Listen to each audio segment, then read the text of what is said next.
A gente acredita que Constantino criou a igreja.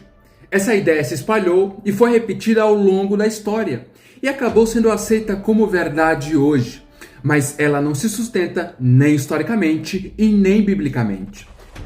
Quando Constantino nasceu, a igreja já existia havia mais de 200 anos. Ela pregava, já sofria perseguições e já se espalhava pelo mundo sem qualquer apoio do Estado romano. O que Constantino fez foi outra coisa. E entender isso muda completamente a forma como enxergamos a história da igreja e o papel do poder político e o próprio Constantino. Hoje nós vamos falar sobre quem Constantino realmente foi, o que ele fez e principalmente o que ele não fez. Porque a igreja não nasceu em Roma, ela nasceu no Pentecostes em Atos capítulo número 2.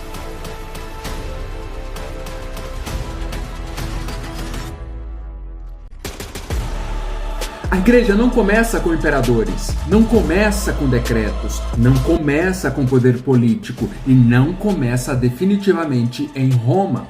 A igreja nasce em Atos capítulo 2, no dia de Pentecostes. Ali o Espírito Santo desce sobre os discípulos, Pedro prega e quase 3.000 pessoas se arrependem. E uma comunidade de novos crentes surge, sem exército, sem palácio e sem apoio de Roma. A igreja nasce da palavra e da ação do Espírito Santo e principalmente da confissão que Jesus é Senhor. É importante lembrar que isso acontece no primeiro século, ou seja, 200 anos antes de Constantino. E antes de continuar, já deixe seu like, se inscreva no canal e compartilhe este vídeo com quem gosta de teologia, história, direito e, acima de tudo, da palavra de Deus. Isso ajuda o canal a crescer e fazer com que este conteúdo continue alcançando mais pessoas. Eu sou Felipe Menezes e vem comigo entender essa história. Durante mais de 2 séculos, a igreja viveu à margem do Império Romano. Ela cresceu sob perseguições, sob prisões, sob execuções públicas e a igreja definitivamente já tinha mártires, eram tratados como criminosos se recusassem a chamar César de Senhor. Enquanto Roma governava com a espada, a igreja avançava com testemunho. Quando Constantino surge na história, o cristianismo já estava espalhado pela Ásia Menor, pelo norte da África, pela Europa e pelo próprio coração de Roma, ou seja, a igreja já era relevante, a igreja já existia, já tinha doutrina e já tinha uma liderança própria e já tinha inclusive até os seus próprios mártires. Constantino nasce por volta do ano 272 d.C. em um império romano profundamente instável, Roma vivia guerras civis constantes, imperadores sendo depostos e crises administrativas severas. Roma estava se fragmentando. O cristianismo nesse cenário era uma fé numerosa, organizada e impossível de ser ignorada no império. Constantino não herda um império cristão, ele governa um império majoritariamente pagão. É importante lembrar isso, pessoal. Em 372 d.C., antes da Batalha de Ponte Milvia, Constantino afirma ter tido uma visão associada ao símbolo cristão da cruz. Segundo alguns relatos, ele manda colocar o símbolo da cruz nos escudos dos soldados. Ele vence a batalha quando tinha um exército menor, e esse episódio marca uma virada de Constantino em relação ao cristianismo. Mas é preciso cuidado nessa afirmação, porque isso não significa que Constantino se tornou um cristão, pelo menos não aos moldes bíblicos. Constantino continua governando o Império Romano pagão. Em 313 d.C., Constantino promulga o Edito de Milão. Aqui está o ponto central.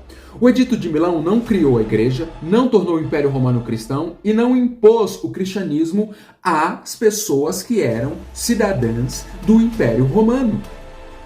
Ele apenas concedeu liberdade religiosa, inclusive aos cristãos, ou seja, as perseguições cessaram, as igrejas deixaram de ser ilegais no Império Romano e os cristãos passam a existir sem medo dentro do Império.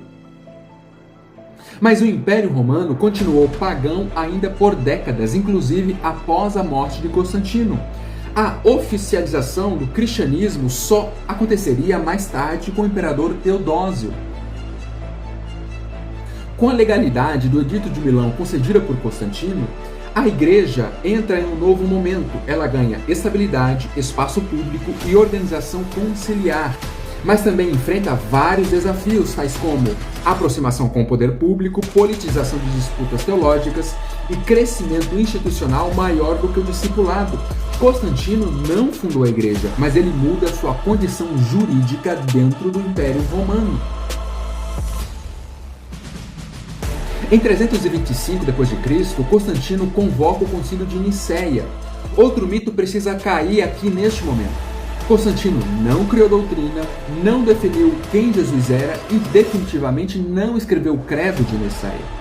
O concílio reúne bispos que já defendiam a fé apostólica contra heresias, especialmente contra o arianismo. O imperador atua simplesmente como mediador político, não como autoridade teológica. Constantino demonstra simpatia pelo cristianismo tradicional, mas sua fé é gradual e marcada pela lógica imperial. É importante lembrar que ele estava inserido como a figura de imperador em um império ainda majoritariamente pagão. Ele só se batiza em seu leito de morte, algo muito comum naquele período. Ele não é um discípulo, ele não é um apóstolo, ele não é um bispo, ele não foi um pastor e definitivamente ele não foi um dos fundadores da igreja ou da fé cristã. Ele é um governante que reconheceu uma fé que já havia vencido pela perseverança dentro do próprio império. A igreja, portanto, pessoal, nasce em Atos capítulo 2, cresceu sob a perseguição do Império Romano e sobreviveu por décadas sem Constantino. Constantino não criou a igreja, não criou o cristianismo, ele apenas deu legalidade para algo que já estava vivo e evidente dentro do império. O império passou, Roma caiu, mas a igreja permanece. Porque a igreja não foi fundada por homens, ela foi edificada por Cristo. E essa diferença que a história não pode apagar. Então, portanto, quando alguém querendo descredibilizar o cristianismo afirma que foi fundada por Constantino, nós temos que entender que a história está repleta de exemplos que jogam contra essa afirmação.